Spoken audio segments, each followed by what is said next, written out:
विश्व की महान नारियां। फ्रांस की स्वातंत्र्य सिंघनी मादाम रोलां। स्त्रियों की जिंदगी का क्रम सामान्यतः एक निर्धारित श्रृंखला में ही बंधा हुआ चलता रहता है। लाड़ प्यार में बचपन बीतना, अपने घर जाकर एक छोटी सी दुनिया बसा लेना, उसे सजाते संवारते रहने में ही अपनी सारी आयु बिता देना और शरीर थक जाने पर मौत के दिन गिनने लगना। किंतु रोलां का जीवन इस क्रम से एकदम भिन्न था।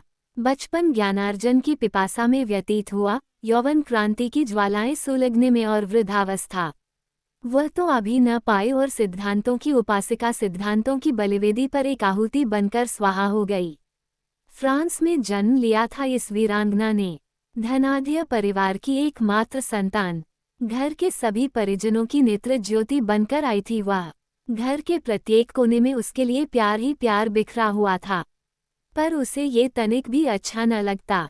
सुख के साधन उसे काटते से प्रतीत होते, ऐश्वर्य तथा वैभव उसे मजाक उड़ाते हुए से लगते गरीबों का, असहायों का, गुलामों का तथा संपूर्ण त्रस्त मानवता का। रोलां की बुद्धि इतनी तीव्र थी कि यौवन आते आते वह धर्म, संगीत, इतिहास, दर्शन शास्त्र, चित्रकला, नृत्य तथा विज्ञान की अच्छी जानकार हो गई थी। सारा समय विद्यार्जन में लगता था या फिर तत्कालीन सामाजिक परिस्थितियों के अध्ययन में।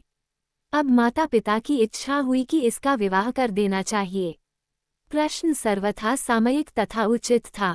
एक अत्यंत रूपवान, स्वस्थ, धन कुबेर ढूंढा गया।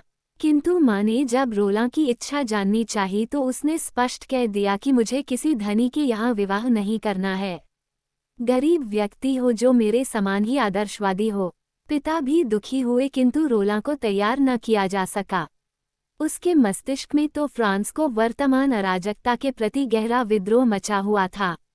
तभी उसे एक पार्टी में जाने का अवसर मिला। वहां उसने देखा कि सभी स्त्रियां मूल्यवान परिधानों में हैं तथा बहुमूल्य हीरे जवाहरातों के आभूषणों से सुसज्जित हैं। कोई वस्तु लाने में एक दास को 1 मिनट की देर हो गई। तभी पड़ा उसके गाल पर करारा तमाचा, और रोलां को लगा जैसे चोट उसके ही गाल पर लगी हो।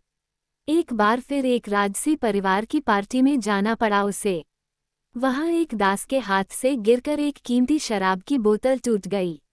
आसपास वालों ने कहा बहुत कीमती शराब थी, किंतु कांच धंस जाने से लाने वाले दास के पैर से जो रक्त बह रहा था वह रोलां को ही द्रवित कर सका और किसी का तो ध्यान भी नहीं गया उस ओर। और सब तो उसे गाली देने तथा पीटने में ही लगे हुए थे। और इस घटना ने उसके कोमल हृदय पर इतना गहरा आघात पहुंचाया कि वो वहां बैठी न रह सकी, उठकर चली गई।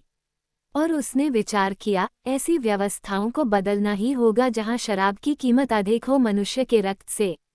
और उसने क्रांतिकारी दलों से संपर्क स्थापित करना आरंभ कर दिया। विचार तेजी से कार्य करने लगे। तभी एक पार्टी में उसकी भेंट हुई एक 55 वर्षीय वयोवृद्ध सज्जन से।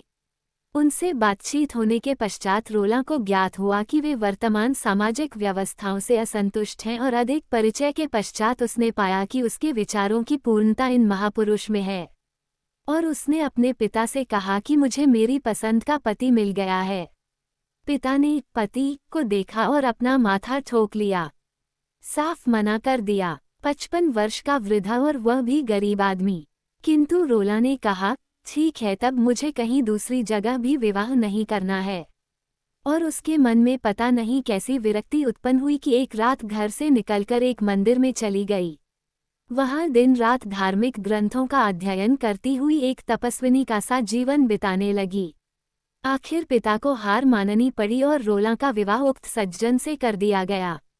रोलां अपने पति के साथ एमिन्स नगर में रहने लगी, बहुत प्रसन्न, बड़ी संतुष्ट, अत्यधिक तृप्त। उसे कभी आयु की असमानता न खटकती। विवाह उसके लिए शारीरिक मिलाप न होकर आत्मा का तथा विचारों का मिलन था। वो अपने पति को ऐसा ही प्रेम करती जैसा किसी उपास्य को किया जा सकता है। उसके सिद्धांत पुष्ट हो रहे थे सहारा पाकर। अब उसे लगता था कि मेरी कार्य क्षमता और भी बढ़ गई है। तभी ये लोग एमिन्स नगर छोड़कर अपने गांव चले गए। यहाँ रोलां ने गरीबी को और भी अधिक निकट से और भी अधिक स्पष्ट रूप में देखा। दिल का दर्द और भी बढ़ गया, घाव और भी गहरा हो गया। इसी समय फ्रांस में युगांतरकारी राज्य क्रांति हो गई। शोषित वर्ग, शोषणकर्ताओं के ऊपर हावी हो गया। रोला को तो ऐसे समय की प्रतीक्षा ही थी। उसके पति तथा वह दोनों क्रांति की इस पुकार को सुनकर सक्रिय रूप से उसमें भाग लेने चल पड़े। रोला के पति पूर्व समिति के वरिष्ठ सदस्य बनाए गए। सन 1791 में समिति की ओर से परिषद की कार्यवाही में भाग लेने के लिए उन्हें पेरिस भेज गया।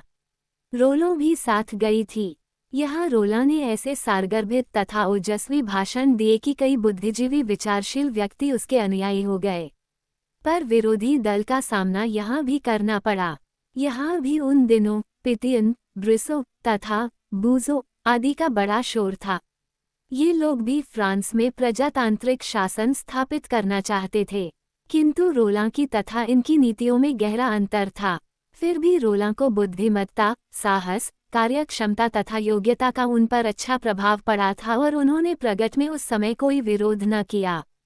अब रोला का अधिकांश समय फ्रांस की राजनीतिक गुत्थियां सुलझान में ही व्यतीत होता। दिन रात उसे इन्हीं कार्यों को करते हुए बीत जाता। उसे एक ही धुन थी, फ्रांस में प्रजातांत्रिक शासन स्थापित करना। अब तक उसके अनेक अनुयायी बन गए थे जो गिरोडिस्ट कहलाते थे। आखिरकार प्रयत्न सफल हुए। मादाम रोला के अथक श्रम के फलस्वरूप शासन की बागडोर गिरोडिस्ट दल के हाथ में आ गई। इस दल के नए मंत्रिमंडल का निर्माण मोशिए रोला के पति के नेतृत्व में हुआ। मादाम रोला तो जैसे समस्त व्यवस्थाओं के कण कण में ही व्याप्त थी, किंतु ये सब बहुत दिन तक नहीं चल सका। विरोधी दल और भी उग्र रूप धारण कर चुका था। उसे ये किसी भी प्रकार सहन न हुआ कि रोला को विजयश्री की माला पहनने का श्रेय तथा सौभाग्य प्राप्त हो। रोला का मार्ग सत्य तथा ईमानदारी का था। उसका उद्देश्य राज्य में नीति, सदाचार, समानता तथा शांति की स्थापना करना था, किंतु विरोधी दलों का उद्देश्य इसमें कुछ भिन्न ही केवल राजनीतिक गुंडागर्दी मात्र था। उनका प्रभाव बढ़ा और शासन सत्ता की बागडोर गिरोडिस्ट दल के हाथ से निकलकर विरोधी तत्वों के हाथ में चली गई। किंतु इतना सब होने पर भी विरोधियों को संतोष न हुआ। उन्हें निरंतर यह भय बना रहा कि कहीं पुनः रोला के नेतृत्व में जनता भड़ककर हमारी सरकार को पदच्युत न कर दे। अतः उसने रोला तथा उसके पति को बुरी तरह बदनाम करने की योजना बनाई। कुछ उल्टे सीधे आरोप लगाकर पहले रोला के पति को बंदी बनाया गया, किंतु प्रमाण के अभाव में वे कुछ न कर सके और मोशिए रोला निर्दोष घोषित किए जाकर स्वतंत्र कर दिए गए। पर इस बार अचानक ही एक दिन रोला को घर से पुलिस बुलाकर ले गई। रोला ने सोचा ये तो एक दिन होना ही था। वह स्थिर चित्त तथा शांत भाव से उसके साथ चली गई। केवल इतना पूछा, कहाँ चलना होगा? उत्तर मिला, जेल। बिना किसी अपराध के जेल, कुछ समझ में न आया। पूछने पर पता चला कि उसका अपराध है राजद्रोह और सुरक्षा कानून के अंतर्गत उसे बंदी बनाया गया है। वह जानती थी कि यह सब चाल है, पर वह चुप रही। उसे अपने सत्य पर, अपनी ईमानदारी पर तथा अपनी देशभक्ति पर विश्वास था। झूठ भले ही रस्सियों से कस दे परंतु सत्य का गला नहीं घोंट सकता। हाँ, उसके उपासक का अवश्य कभी कभी उसकी रक्षा में गला काट या घोंट दिया जाता है। रोला से मार्ग में एक अधिकारी ने कहा, आप वीर तथा साहसी महिला हैं। शांति और धैर्य से न्याय की प्रतीक्षा कीजिए। रोला हंसी, पर कहा, केवल इतना ही, न्याय? यदि न्याय ही होता तो मैं क्या इस अवस्था में होती? अधिकारी को चुप रह जाना पड़ा। कारागार में रोला को एक ऐसी अंधेरी कोठरी में डाल दिया गया, पता नहीं पड़ता था कि कब रात हो गई। पर उसे न तो किसी अदालत में बुलाया गया, न कोई बयान लिया गया, न किसी प्रकार की सफाई पेश करने का अवसर दिया गया। आदमी आता और भोजन रखकर चला जाता। एक सिंघनी को कैद करके उसकी गतिविधियों को निष्क्रिय बनाने का प्रयास था ये। एक बार तो ऊब उठी वह इस निष्क्रियता से, जड़ता से। कर्म तथा गति ही जिसके जीवन की परिभाषा रही हो, उसे ऐसी स्थिति कैसे सहन होती? एक बार जी में आया कि क्यों न इस जीवन का अंत ही कर डालूं, और सचमुच ही एक दयालु जेल कर्मचारी की सहायता से जहर का प्याला मंगाकर हाथ में ले लिया। किंतु तभी उसे यह ध्यान आया कि यह तो कायरता होगी और प्याला गिरकर टूट गया। वह बुद्धिबल की ही नहीं आत्मबल की भी धनी थी। बताए बिना तभी सुनाया गया उसे प्राणदंड। बिना अभियोग मुकदमा चलाए, बिना पैरवी हुए ही प्राणदंड। 8 नवंबर 1792, यही तिथि थी उसको फांसी लगने की। वह शांत एवं स्थिर गति से आई। चेहरे पर अप्रतिम मुस्कान थी, जैसे मृत्यु को गले लगाने में वह अपार प्रसन्नता अनुभव कर रही हो। फांसी पर चढ़ने से पूर्व उसने एक दीर्घ निश्वास छोड़ा और कानून, तुम्हारे नाम पर मनुष्यों ने कितने अपराध किए हैं, और इस अपराध की गुरुता को भी शायद अपराध करने वाले नहीं समझते थे। नागरिक स्वतंत्रता प्राप्त कराने के लिए अपना संपूर्ण जीवन होम देने वाली नारी को राजद्रोह का एक पक्षीय आरोप लगाकर फांसी दी गई थी। इस घटना को पढ़कर महान विचारक, नाटककार मॉरिस मेंटरलिंक की वे पंक्तियां याद हो आती हैं, क्रांति की गति बड़ी मायाविनी होती है। मैंने क्रांति को अपने उपसंहार में अपने ही सृष्टि की बलि से तृप्त होते देखा है।